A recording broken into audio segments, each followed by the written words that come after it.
Pabandykime surastą paveikslėlį išsisaugoti į savo kompiuterį.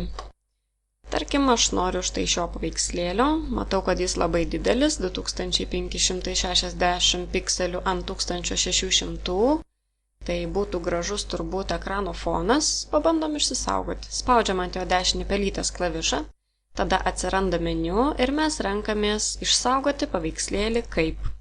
Spaudžiu ir tada iššoka langas, kuriame reikia pasirinkti, kuriame aplanke aš noriu, kad jis atsirastų.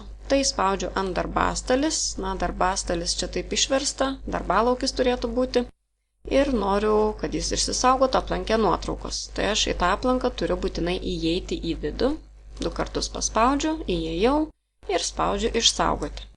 O dabar einu ieškoti. Štai aplankas nuotraukos ir štai mano paveikslėlis. Pabandau jį atsidaryti.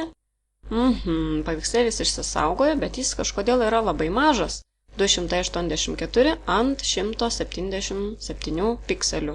Kodėl jis toks mažiliukas? Taigi internete rašė, kad yra 2000 ant 1000.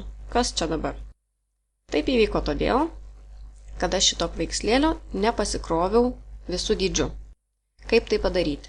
Paspaudžiam kairiuoju pelės klavišu vieną kartą, palaukiam, kol jis bus didesnis, na štai.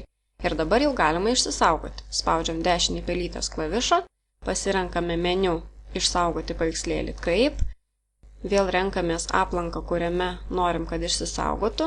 Antrą kartą aš to padaryti nebeturiu, todėl kad rodo, kad aš jau dabar esu tame pačiame aplanke nuotraukos, tai nieko nekeičiu ir spaudžiu išsaugoti. Einu pasižiūrėti. Štai senas mažas paveikslėlis ir naujas didesnis.